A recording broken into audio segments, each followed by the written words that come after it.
सामूहिक Faisalabad programme news night के साथ मैं हूं आपका मेज़बान मोहम्मद बिलाल डोगर। इस वक्त मार्केट्स के अंदर ज़ुबू हाली और ख़ास तौर पर कशमकश की सूरत हाल नज़र आ रही है। ख़ास तौर पर टेक्सटाइल फैसलाबाद की पहचान है, मज़दूर फैसलाबाद की पहचान है, सनत फैसलाबाद की पहचान है। जब सनत और ताजर की बात करेंगे तो फैसलाबाद की मार्केट्स के अंदर पहुँचे हैं। बड़ी मार्केट्स में से एक मार्केट है फैसलाबाद जनाब कॉलोनी हौजरी मार्केट्स के अंदर पहले, लेकिन हमारे साथ ख़ास मेहमान सबसे पहले मौजूद हैं चौधरी नवाज़ साहब, साबिक सदर हैं Faisalabad chamber of commerce and industries के और कॉटन पावर लूम एसोसिएशन के साबका चेयरमैन भी हैं और रूह रवां भी है। चौधरी साहब बहुत शुक्रिया आपका वक्त देने के लिए। बाकी हमारे साथ दीगर दोस्त जो हैं वो हौजरी मार्केट से मौजूद हैं। तो सब इस वक्त सूरत हाल क्या देख रहे हैं? कुछ आम मुलाकातें भी हुई हैं, उन मुलाकातों के अंदर आप भी मौजूद थे। एतमाद बहाल करवाने की कोशिश की जा रही है। जो कारोबारी लोग हैं, सनतकार हैं या इन्वेस्टर्स हैं, उनका एतमाद बहाल किया जा रहा है। पाकिस्तान में एक ऑपरेशन भी चल रहा है जो कि जितने भी स्टॉकिए हैं, गैर कानूनी कारोबार करने वाले लोग हैं, उनका कला कमा किया जा रहा है, घेरा तंग किया जा रहा है। अब एक मीटिंग आपने अटेंड भी की, उसमें कुछ अहवाल या कुछ माइंड फ्रेम आपका बना होगा और कुछ सिचुएशन आप भी ग्राउंड रियलिटी पे देख रहे हैं जो इस वक्त चल रही है। एक्सपोर्ट ओरिएंटेड सेक्टर, लोकल, आप दोनों से व्यवस्था हैं, किधर जाता देख रहे हैं सब कुछ और कितना पॉजिटिव है आने वाले दिनों के लिए कि चीज़ें मुस्बत अंदाज में आगे बढ़ सकती हैं? जी शुक्रिया बिलाल भाई और 41 आपका शुक्रिया। आपने हमेशा ही जो इशू हुआ है उस पर बात की है। जब भी कारोबारी लोगों को, जब भी हमारे सेक्टर खासकर टेक्सटाइल को प्रॉब्लम आया, आपने हमेशा उसको हाईलाइट भी किया है और जो मतलब जो मौके की बात है उस पर आपने हमारा व्यू लिया और उसको आगे भेजा है। इसके लिए मैं आपका और 41 का शुक्रगुजार हूँ। तो जैसे आपने बातें की हैं कि अभी ऑपरेशन हो रहा है, बिल्कुल होना चाहिए। जो सट्टा माफिया है, जो चीज़ें होल्ड करते हैं और मतलब ज़्यादा मुनाफाखोरी कर रहे हैं, बिल्कुल उनका कलकमा होगा तो फिर ही मईशत बेहतर सूरत में आएगी। तो मुलाकात में यही बात थी कि वो लॉन्ग टर्म उन्होंने कहा है कि हम पॉलिसियाँ बनाएंगे और मईशत को हम संभाला देंगे। ये नहीं होगा कि एक बंदा करोड़ों कमा रहा है और जो नीचे वाला तबका है या वो चीज़ें वो कहते हैं कि सब लोग एंजॉय करें। और सबसे अच्छी जो बात उन्होंने की है वो आपके एग्रीकल्चर को बेहतर करना चाह रहे हैं। एग्रीकल्चर में खासकर उन्होंने कॉटन पे बहुत ज़्यादा उन्होंने वहाँ हमें कोई 2-2.5 घंटे की उस पर ब्रीफिंग भी दी, कैसे हमने करना है, सारी चीज़ें उन्होंने कैसे की हैं। वो मतलब पूरा हमें उन्होंने किया कि कॉटन हमारा वाइट गोल्ड है, अगर वो बेहतर हो जाएगा तो हमारे 2-3 सेक्टर तो फौरी मतलब उसमें से ये हाउजरी, पावरलूम, दैन साइजिंग, प्रोसेसिंग, ये सारी चीज़ें मतलब एक स्मूथ आ जाती हैं अगर कॉटन हमारी बेहतर हो जाए। तो प्रॉब्लम ही इस वजह से अभी आया है, जो बिजली महंगी हुई है, मतलब एकदम डबल हो गई है और कॉटन प्राइस डबल हो गई है। कॉटन उसमें मेन वजह थी कि हमारी प्रोडक्शन नीचे चल गई थी, हम 14 से 6-7 पे चले गए। ऐसा सब अभी हालिया रिपोर्ट्स के मुताबिक पहले 40 लाख बेल, 30 लाख बेल आई, अभी फिर जो कल परसों रिपोर्ट आई उसके मुताबिक 40 लाख बेल तक फिर आ गई। ये तो बड़ी अच्छी रिपोर्ट है कि हम 70 लाख बेल को भी क्रॉस कर रहे हैं। मुमकिन तौर पर क्या ये जा रहा है कि 12 लाख बेल तक हम पहुंचने की उम्मीद है, जो कि मेरे ख्याल अगर हो जाती है फिर पाकिस्तान तो जैसे आपने वाइट गोल्ड का, इसमें बड़ा अच्छा इनिशिएटिव पंजाब गवर्नमेंट का था और साथ किसान भाइयों ने मिलकर जो उस बेल्ट के अंदर मेहनत की है उससे समारात तो मिल रहे हैं। जी ये बिल्कुल मेरे भाई भी हैं इसके साथ, एक अटैच हैं, वो पूरा पंजाब कॉटन को सारा देखते हैं। तो वो जो रिपोर्ट तो अच्छी हैं, मतलब बम्पर प्राइस आ रही है, अपनी क्रॉप आ रही है और वो मतलब उसमें काफ़ी हमें मतलब एक समझे कि अल्लाह की तरफ से हमें एक सपोर्ट आई है। तो इसमें कोई शक नहीं कि पंजाब गवर्नमेंट ने इसने साबका ने भी जो भी है सब ने मेहनत की है और किसान ने भी जदीद चीज़ें ली हैं, लेकिन इसमें बहुत सारी चीज़ों की अभी मॉडिफिकेशन की ज़रूरत है। वही वहाँ डिस्कस हुई हैं। मतलब दुनिया बहुत आगे चल गई है। हम तो 12 से 13, 14, 15 से 7 पे आए, अब हम 12 पे जाके बड़ा खुशी मना रहे हैं। इंडिया हमारे साथ है, वो 50 प्लस पे है, वो 50 प्लस पे है, वो हमारे साथ ही होता था। जब हम 10-12 पे खेलते थे वो 14-15 बिलियन पे आता, मेल पे आता था, उसकी आती थी, लेकिन अब वो 50 क्रॉस कर गया है। तो ये तो अगर हमें जो क्रॉप का है वो अच्छा है कि हमें अल्लाह ताला की तरफ से एक तोहफा है। तो बाकी चीज़ें इंशाल्लाह बेहतर होंगी तो फिर ये सारे सेक्टर चलेंगे इंशाल्लाह। फिर ये सर्कल चलते नजर आएंगे। चौधरी साहब हमारे साथ ही मौजूद है, प्रोग्राम में मज़ीद आपको आगे लिए चलते हैं। हमारे साथ हौजरी एसोसिएशन के अहदेदारान मौजूद हैं, जनरल सेक्रेटरी साहब मौजूद हैं, इनसे बात का आगाज़ करते हैं। सेक्रेटरी साहब आप कैसे देखते हैं इस वक्त बाज़ार के अंदर हू का आलम नज़र आता है? इस मार्केट के अंदर लोग अपनी घर की ज़रूरत की भी बनियाने और जितने भी अंडर गारमेंट से लेने आ जाते थे, लेकिन क्या कारोबार अगर हम 6 माह का या 1 साल का मुआवजा करें तो कहाँ खड़ा है? बहुत मंदा है। इतना मंदा है कि हमारे जो लेबर है वो बेकार हो रही है बिल्कुल। हमें तो गले पड़े हुए हैं कि क्या करें हम। तो मालिक अपनी जगह मजबूर हैं, मुलाजिम अपनी जगह मजबूर हैं। इतनी महंगाई हो गई है, बिजली कितनी चली गई है, सुई गैस मिल नहीं रही इधर। तो यार को तो हमारा बिल्कुल ही बेड़ा गर्क कर दिया यार ने। कितने का ये यार बात अगर हम आपके कोई सामने कोई दादा मुल्की- शुमार सामने रखें तो कितने का बोरा था जो कितने का पहुंच गया? अब हम वो तो 22-23 का होता था, तो अब 36,000 का हो गया। कितना फर्क है, कहाँ से ये डिफरेंस पूरा तो होगा। बिजली के बिल बहुत कितने आते मुश्किल है, थे, बहुत ये जो अभी इजाफा हुआ उससे कितने आ रहे हैं? बहुत ज़्यादा आ रहे हैं, सारे डबल हो गए हैं, डबल से भी ट्रिपल हो गए हैं तो बल्कि। क्या एक छोटा कारखाना ये बर्दाश्त कर सकता नहीं है? कर सकता, नहीं कर सकता, हम लोग तो नहीं कर सकते, बिल्कुल नहीं कर सकते। तो उस पर कितने, हम चल ही नहीं सकते। अगर हम आपसे, हमारा गर्म माल का सीज़न है, बेड़ा गर्क हो गया बिल्कुल सीज़न। क्योंकि अभी तो मौसम स्टार्ट हो रहा है शुरू है। और ये अल्लाह ने बारिशें डाली, इससे तो ज़रा आगाज़ जल्दी हो जाता अल्लाह है। खैर करे, वो तो फिर अल्लाह की मेहरबानी है ना। तो वैसे मुल्की हालात हमारे बहुत ख़राब हैं। अच्छा, मैं आपसे अगर पूछूं आपके कारखाने में कितने मजदूर थे, कितने रह गए हैं, ताकि हम इससे अंदाज़ा लगाएं कि कितना बेरोज़गारी का तूफान आ रहा है? मेरा ख्याल हमारे पास 21-22 बंदे होते थे हर वक्त। इस वक्त 15 या 16 आदमी यानी कि 6, 7 या 8 निकल गए। निकल गए। क्या और- करें और वो फिर? बेरोज़गार हैं। हाँ, बेरोज़गार। बल्कि वो बेचारे रोज़ आते हैं हमारे पास। तो यार हम क्या करें, सारा दिन बैठे रहते हैं हमारे पास। तो हम भी यार उसको कुछ जो कर सकते हैं करते हैं उनके साथ। अच्छा, लेकिन पहले ये होता था कि मार्केट्स वाले मिलकर एहतजाज करते थे, आपने भी पिछले दिनों बाइकआउट किया, लेकिन आपको किया। लगता है हड़तालों का असर हो रहा है कोई? कोई असर नहीं, बिल्कुल कोई बेस कोई असर। मियां इम्तियाज़ साहब मौजूद हैं। मियां साहब, आप भी कारखाना भी आपका है, व्यवस्था भी है, लेकिन क्या समझ रहे हैं इस वक्त सूरत हाल कहाँ खड़ी नज़र आती है? मार्केट्स के अंदर लाइट का जाना जहाँ यहाँ अभी भी बंद हुई है, एक अचानक चलें ये भी चीज़ है कि दिखा सकते हैं हम कि बिजली बंद हो रही है, और ये क्या सूरत हाल है कि वहाँ और महंगी बिजली है और लोड शेडिंग, तो ये कितना कसरअंदाज करी है मार्केट, ख़ासतौर पर जिनाह कॉलोनी, ये हॉलदी मार्केट और सबसे बड़ी मार्केट है। जी, सबसे पहले तो मैं 41 का शुक्रिया अदा करता हूँ कि जब भी इस तरह का कोई सैलाब आता है हमारे से टक्कर करता है, और आपकी टीम, हमारी आवाज़ मीडिया की जो है वो पाकिस्तान तक बल्कि पूरी दुनिया तक पहुँचती है। जी, सबसे पहले मैं ये बताऊँगा, ये जो हमें वापडा के बिल आए ये क्यों डबल आए, किसके मुआहदे थे? आखिर वो मुआहदे अजीज़ हैं कि अवाम अजीज़ है? खुदारा ये ख़त्म करें। बहुत देर से सुनते आ रहे हैं ये ऑपरेशन शुरू हो गया, फलाना फोन शुरू, वो सारी उम्र ऑपरेशन ही सुनने। एंटीबायोटिक कब देनी है अवाम को? भाईजान, अगर कॉटन नहीं है इधर, फ़र्ज़ करें हमारी जितनी लोगों को आबादी भी, पॉपुलेशन भी बढ़ी है ना, इधर की ज़रूरियात भी बढ़ी है, ये नहीं इधर है तो बाहर से कर लें इंपोर्ट। जो चीज़ें आपको अपनी समझ की आती हैं, पैसे की कमाई की नज़र आती हैं, आप एक्सपोर्ट नहीं कर लेते, आप इंपोर्ट कर लें कॉटन को। वो खुदारा हमारे लोगों का सोचें, ये मुल्क है तो सब कुछ है, आप हैं जनाब, अगर नहीं तो फिर कहाँ जाएंगे? अच्छा, एक बुनियान होता है, अंडरवेयर, बाकी प्रोडक्ट्स हैं, क्या एक कॉस्ट ऑफ प्रोडक्शन कितनी ऊपर होगी अगर एक एक पीस की अगर थोड़ी सी बात करें ताकि नाज़रीन को समझ आए? क्योंकि ये कहना तो हर तरफ नज़र आ रहा है मर गए लुटे गए, लेकिन अगर कॉस्ट ऑफ प्रोडक्शन की एक एक पीस पे बात करें तो कितना फ़र्क आ गया? जो एक नॉर्मल बनियान आगे 70 रुपये में कास्ट कर रही थी, या 65 में या 70 में कास्ट कर रही थी, अब उस वो कास्ट तकरीबन 110 120 जा चुकी है। ये जो गैप है 40-50 का, इसको ना तो हमारा कस्टमर देने को तैयार है, हम क्या करेंगे? इस तरह तो कोई रिदम ही नहीं है कारोबार में। वो जो गायब है, इस तरह अंडरवेयर है, अगर जराब है, सॉक्स का, हर चीज़ का ये बढ़ चुका है। लेबर को हम मना लेते हैं, वो मान जाते हैं, उन्हें पता ना मानेंगे तो ये छुट्टी करवा देंगे, घर चले जाएंगे। ये गवर्नमेंट कब मानेगी? कब वापडा के बिलों में कमी आएगी, जान में कमी? जिसकी तनख्वाह 20-25 हज़ार थी वो वही है, लेकिन पेट्रोल जो है 332 पर चले गया है, बिजली डबल हो चुकी है, एक 24 रुपये वाला यूनिट अब कम से कम 50 से ऊपर कॉस्ट कर रहा है, लेकिन तनख्वाह, असल मसला आमदन है। सर जी नहीं, बिजली का यूनिट आप किसी का बिल चेक करें, 70-80 का यूनिट पड़ रहा है। मैं तो फिर भी सस्ता डाल रहा हूँ नहीं, ताकि आप उसके भी check ज़्यादा करें। शुमार लगाएं तो वो भी बहुत महंगा है। जो होते हैं ना कारोबारी पढ़ते वो उससे निकलते हैं। पेट्रोल 4-5-6 माह पहले 170-80 का था, आज 300 का है। 300 बल्कि ज़्यादा तो दुकानदार ने अपनी जेब से क्रॉस देना कर है, उसने ऊपर ही डाल दिया। बिल्कुल। हम ईद उल जुहा से अब तक अपनी पॉकेट से कर रहे हैं, फैक्ट्री को चला रहे हैं। ये मेरी एक दोस्त से भी बात हो रही थी कि यार हम क्या करें, बिजनेस चैन चेंज कर लें, क्या करें, लेकिन कोई समझ नहीं आ रहा क्या करें। हम अपनी जेब से अपने घरों के खर्चे चला रहे हैं, लेबर को चला रहे हैं, लेकिन गवर्नमेंट की तरफ से कोई रिलीफ नहीं है। हालांकि फौरी तौर पर वापडा, कॉटन, इन चीज़ों पर रिलीफ देना चाहिए। पेट्रोल, जो आम ज़रूरियात है जिनसे ये कारोबार चलते हैं, खुदारा इस पर रहम करें।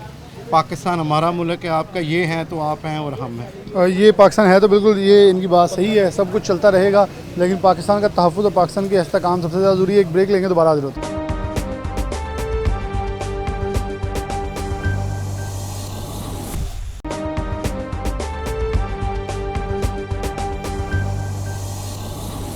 वेलकम बैक नाज़रीन, दोबारा से प्रोग्राम के अंदर खुशामदीद कहते हैं। हमारे साथ ट्रेडर्स मौजूद हैं हौजरी मार्केट के, और यहाँ से दोस्त मौजूद हैं। हम पावरलूम हौजरी और जो SME ख़ास तौर पर स्मॉल एंड मीडियम इंटरप्राइजेज़ की बात कर रहे हैं, जो कि बिला वास्ता जो है वो एक्सपोर्ट ओरिएंटेड इंडस्ट्री से भी बसता है, लेकिन ज़्यादातर लोकल का काम कर रहे हैं। जहाँ एक्सपोर्ट ओरिएंटेड इंडस्ट्री है वहाँ कुछ बेहतरी है, लेकिन लोकल के अंदर मंदे शदीद नज़र आ रहे हैं। यहाँ ताजर मौजूद हैं। सबसे पहले एक तरफ से शुरू कर लेते हैं, उन्होंने इधर इशारा किया तो इधर शुरू कर लेते हैं। अस्सलाम वालेकुम। वालेकुम अस्सलाम। अच्छा, क्या इस वक्त अगर बिल्कुल सच्ची बात करें तो इस वक्त क्या सूरत हाल, क्योंकि ये मशीनें हमेशा हमें चलती आवाज़ें आती हैं और यहाँ कोई ना कोई चहल पहल नज़र आती थी। आज बड़े आसानी से सारे देख भी रहे हैं हमारी तरफ, क्योंकि ये इसी चीज़ का होता है अंदाज़ा कि काम कम है। क्या हकीकत में मंदा चल रहा है? हकीकत में हम लोग जो इस वक्त है ना, हमारी स्मॉल स्केल हौजरी एसोसिएशन जो है वो सिर्फ एक हम चल रहे हैं मुख्तसर से काम पे। हमारे काम का वॉल्यूम इस वक्त कह लें कि भी 20% से भी कम हो गया है। जो पिछले दौर में 100% पे था, अब 20% से भी कम हो गया है। हम लोग तो सिर्फ अपने आप को बचा रहे हैं कि जो सफ़ेद पोशी है हमारी वो कायम रह जाए। हमारे कारीगर, अगर हम बिल्कुल ही इस काम को बंद कर देंगे तो मुल्क में लॉ एंड ऑर्डर का बहुत मसला हो जाएगा।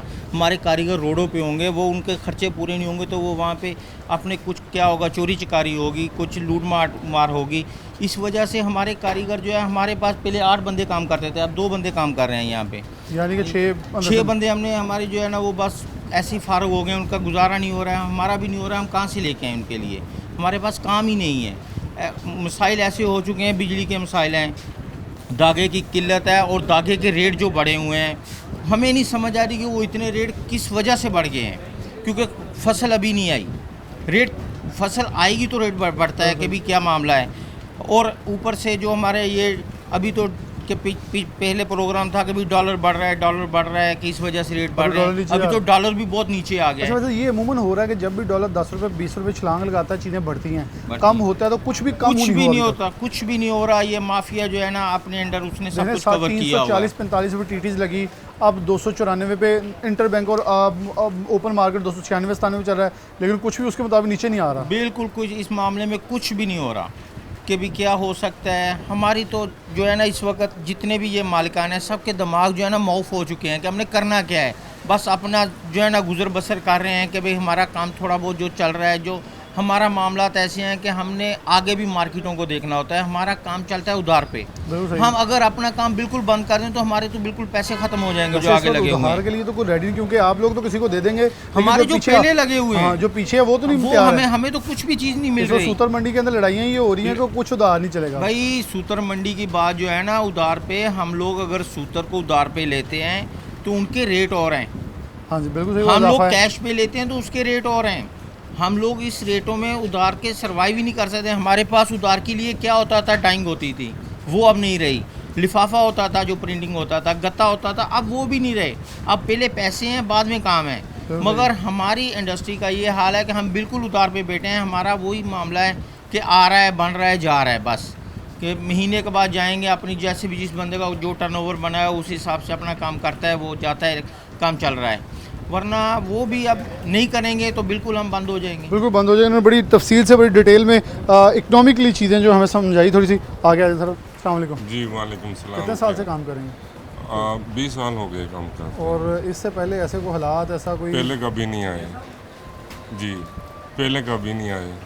अभी ये हालात ऐसे पैदा हो गए, यकीन करो इज़्ज़त बचानी मुश्किल हो गई हमें। क्योंकि कारखाना चलाने वाला जो स्मॉल, ये जिसे हम छोटा ताजर कहते हैं, छोटा सनतकार कहते हैं, पूरी दुनिया में इसको इज्जत दी जाती है, क्योंकि इसी ने बड़ा होना है, इसी ने नौकरियां पैदा करनी है, इसी ने रोज़गार देने हैं। अगर ये पिसना शुरू हो गया, जैसे उन्होंने कहा 8 से 2 पे बंदे आ गए हैं, ऐसे तो बेरोज़गारी का तूफ़ान तो यहीं एक मार्केट में है, तो ये तो सैकड़ों मार्केट हैं, सैकड़ों कारखाने हैं, ये तो तूफ़ान नहीं बल्कि सैलाब आ गया खड़ा हुआ है। जी बहुत मुश्किल हो गया, यकीन करें हमें।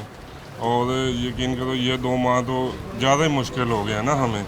बिजली के बिल बहुत आ गए। महंगाई कम से कम मुझे 30,000 रुपये बिल आया है। और पहले कितना आता था? पहले आता था 13,000। कारखाने का कितना? जी कारखाने की बात कर रहे हैं। जी तो दुकान के ऊपर जो आपने, क्योंकि यहाँ भी पैकिंग और सब कुछ होता है, तो यहाँ कितने नौजवान थे आपके पास? ये 6 आदमी है मेरे पास। 6 आदमी चलाने मुश्किल हो गए, यकीन करो। हम सोच रहे हम क्योंकि क्या आपके करें। बच्चे हैं, आप सोचते हैं इनके भी बच्चे हैं घरों में, बहुत मुश्किल हो गया। कोई सजेशन, कोई मशवरा? मशवरा यही है हुकूमत से हमारी सुनवाई की जाए, ठीक है, और इस पे गौर किया जाए और आसानियाँ वाले मामला अल्लाह ताला पैदा करें। अल्लाह पाकिस्तानी का मामला बिल्कुल आमीन पैदा करें। भाई साहब मौजूद हैं, अस्सलाम वालेकुम जी। अस्सलाम वालेकुम हाँ साहब, जी। आपसे पहले भी एक बार इंटरव्यू किया, बड़ा लंबा अरसा है आपका यहाँ काम करते हुए। क्या लग रहा है, क्योंकि एक कारोबारी बंदा जो होता है ना, उसके अदाद शुमार होते हैं, यार कभी मंदा कभी चंगा, लेकिन मंदे के बाद उसने अदाद शुमार लगाए होते हैं कि जैसे अब सीज़न आने वाला है सर्दी का, तो चलें कुछ अच्छे दिन लग जाएंगे। तो क्या आपको कोई उम्मीद है कि आने वाले दिनों हमें में? तो कोई सर नज़र नहीं आ रही कि 2-3 महीने हो गए हैं, बिल भी ज़्यादा आ रहे हैं, कारोबार बिल्कुल ठप है। छोटी जब से गई है, लेकिन कोई एक पैसे का काम नहीं है, कारोबार है ही नहीं। इधर जो भी चीज़ लेने जाते हैं वो पहले से दुगनी हुई होती है, आगे रेट एक पैसा बल्कि नहीं बंदे तो ये कह रहे हैं रात को रेट लेके सोते हैं, जब सुबह में ऑर्डर हाँ। कराएंगे वो उससे डबल हो जाता है। डबल जो हम ऑर्डर को ले नहीं सकते, किसी को माल देते हैं वो पैसा नहीं दे रहा, कहना कारोबार नहीं है। दूसरा है कि माल भी नहीं ले रहा है, वो होता है यार हम कीमत पैसे- लेना देना मुश्किल होगी, कारोबार ठप हो गया। जितने भी आदमी काम करते हैं वो कोई ना कोई कहता है ये हमारा गुजारा नहीं होता, वो कोई रेडी लगा रहा है जाके, वो बाहर कुछ काम कर रहा है। तो उस सिलसिले में हम देखो ये हम उनको रोक भी नहीं सकते कि भाई हम पैसे नहीं अच्छा, दे बड़े सकते। बहुत बड़े अच्छे अच्छे ताजर थे जो कि ग्रो करके थे, बड़े हो गए थे, वो पीछे को आ गए हैं, सारे पीछे को आ गए। लगा लगा के बचाते रहे कि भाई शायद साहब, बच जाए। जो दरमियाना ताजर था वो तो वैसे ही ख़त्म हो गया है, छोटा तो वैसे ही फारग हो गया ना, जो दरमियाना था वो भी ख़त्म हो गया है। तो अब छोटे पौधे जो रह गए हैं उनका भी हाल यही है। वो कहते आपको हैं लगता है असल वजूहात क्या हैं, और अगर हल चाहें तो क्या होगा? हाल देखो जी, तो हमारे जो बड़े ऊपर बैठे हैं, हुकूमत को चाहिए ना कि ये जो भी हाल है, ये डॉलर वगैरह जो नीचे आता है, कभी अप जाता है, कभी कुछ आवाम को होता नहीं है, पता, ऐसे 10 अवाम साल की हो रहे हैं। 10 साल पहले किसी को डॉलर का नहीं पता होता था, जी, जी, फिर 2-3 साल से डॉलर नहीं पागल कर डॉलर ने दिया। पागल कर दिया। पेट्रोल है जो तो 10 रुपये महंगा होता है, तो साथ ही सब चीज़ें बढ़ा देते हैं। जब पेट्रोल नीचे आता है तो कुछ भी नहीं कम करते। ये हम तो यही देखा है। तो इसलिए इसके जब तक ये चीज़ें नीचे नहीं आएंगी तो हमारा कुछ भी नहीं हो सकता, हम कुछ भी नहीं कर जब तक नीचे नहीं चीज़ें आएंगी बेहतरी नहीं होती। अस्सलाम वालेकुम जी। वालेकुम सलाम। आप भी यहीं ताजर हैं, कितनी देर से कर रहे हैं? तकरीबन 8-10 साल हो गए हमें करते। तो बड़ी ख्वाहिश लेके आए थे, कितना मार्जिन, कितना वॉल्यूम लेके आए थे, कितनी अमाउंट लेके यहाँ इन्वेस्टमेंट के साथ आए थे? इतनी लेके उससे हमारी बहुत ज़्यादा कम हो गई है। उससे भी कम होगी, उससे भी कम यानी हो गई। वो भी डूब गया वो अंदर। भी डूब गया। दिन पर दिन हम अपने कारीगरों को लोगों से पैसा पकड़ के दे रहे हैं क्योंकि वो काम ही नहीं चल रहा। आने वाला दिन हमारे लिए बहुत ज़्यादा मुश्किल आ रहा है। कि अगर हम एक छोटी सी रफ एस्टीमेट लगाएं तो कितने लोग होते थे मार्केट में, अब कितने हैं, गाहकी कितनी कम होगी? अगर कोई फीसद बताएं कि पहले 100 बनियान बिक जाती थी, 200 पीस बिक जाते थे, अब इतने बिक रहे हैं। अब तो बहुत ही कम रहेगी। 3 माह हो गए जब का छोटी ईद का काम बंद हुआ, वो उसके बाद अभी तक कोई काम नहीं चला। छोटी ईद के बाद जो छोटी की बात, ये तो 4-5 माह का 4 माह आज हो गए। कारीगर भी इधर हमारे काम छोड़ के जा रहे हैं क्योंकि उनका खर्चा पूरा नहीं हो रहा। इसी वजह से वो हौजरी लैंड बहुत डेड हो गई है अब हमारी। और यहाँ लोग जो इस वक्त काफ़ी परेशान और मुश्किलात नज़र आते हैं। एक वर्कर काम कर रहा है, इससे थोड़ी सी बात करें। अस्सलाम वालेकुम। क्या करते हैं आप? ये उधर का काम करते नहीं, क्या इसमें तय लगाते हैं? हैं जी, पैकिंग करते हैं। कितनी पैकिंग कर लेते हैं दिन की? ये जो 700-800 वो पहले भी इतनी करते थे? नहीं, पहले ज़्यादा था। कितनी कर लेते थे? पहले तो 2500-3000 की, अच्छा, और 700 पे आ गए हैं? अब 700 पे क्या आ गए। ऑर्डर कम हो गए हैं या कैपेसिटी कम हो काम गई? ही नहीं है, क्या करें, ऑर्डर भी कितना कम। कमाते ऑर्डर थे? तो तब आपका होगा पर पीस पैकिंग पे दर्जन की पैकिंग का। दर्जन की पैकिंग में तो कितना कमा लेते थे पहले? पहले मैं माशाल्लाह को 15-20 हज़ार हफ्ते का कमा लेता था। अब मेरा 7,000-6,000। तो इससे आपकी ज़िंदगी में मुश्किलात कितनी गई हैं, क्योंकि जो खर्चे हैं वो तो बढ़े हैं या कम हुए हैं आपके? बढ़ गए खर्चे। जब महंगाई होगी इतनी, बिजली महंगी होगी, ये महंगाई इतनी होगी तो खर्चे भी बढ़ेंगे। बच्चे भी हैं माशाल्लाह 2 बच्चे मेरे। क्या करते थे? स्कूल जाते हैं जब? नहीं, स्कूल कहाँ से पढ़ाएंगे जब काम ही नहीं होगा, अच्छा, पैसे पढ़ाई नहीं रहे? नहीं, लेकिन पढ़ाना चाहते तो होंगे ना, ताकि वो अच्छा वो रोजगार। तो सब माँ बाप चाहते हैं कि पढ़ाना चाहते हैं सब तो बच्चे। क्या होना चाहिए? गवर्नमेंट क्या करे कि आप लोगों को रिलैक्सेशन कुछ मिले? गवर्नमेंट कुछ सोचती नहीं है, वो बस अपने कामों में लग गए, बस मुल्क को लूटी जा रहे हैं, ये करी जा रहे हैं, वो करी जा रहे गरीबों हैं। को एहसास नहीं। हम क्या कर सकते हैं? देखो इतनी महंगाई है, क्या करें, गरीब आदमी है। अच्छा, इन्होंने बड़ा एक मैंने जो सवालात किए उन्होंने बड़ा क्लियर फॉरवर्ड और नपातुला जवाब दिया कि इतनी आमदन थी, इतनी हो चुकी है, इतनी पैक करता था, इतनी, यानी कि इससे अगर आकाश करें तो कमोबेश 100% से भी ज़्यादा जो है कारोबार के अंदर मंदा आ चुका है। और इनके अखराजात उसी के ऊपर हैं, क्योंकि दुकानदार ने एक आसान फार्मूला लगाया, जितनी पैकिंग है दर्जन के हिसाब से उतने पैसे हैं। उसकी आमदन कम होते हुए 15,000 से 7,000 पे आ गई, यानी कि 100% जो आमदन है वो कम हुई है, जबकि अखराजात जो हैं वो 200% ऊपर गए हैं। बच्चे अपने नहीं पढ़ा सकते, इससे अच्छा इससे बुरा मुस्तकबिल क्या होगा कि इस नौजवान नस्ल के साथ जो खिलवाड़ किया जा रहा है कोई पूछने वाला नहीं है। एक ब्रेक लेंगे, दोबारा हाजिर होते हैं।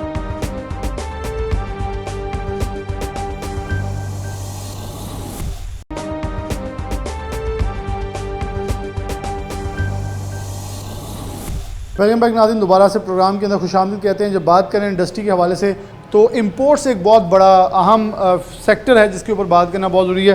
फ़ारूक यूसुफ मौजूद हैं, साबिक सीनियर नायब सदर फैसला chamber of commerce and industries हैं। फ़ारूक भाई बहुत शुक्रिया आपका वक्त देने के लिए। फ़ारूक भाई आपका बिज़नेस इंपोर्ट से वाबस्ता है भी, आप बड़े इसके हवाले में महारत रखते हैं।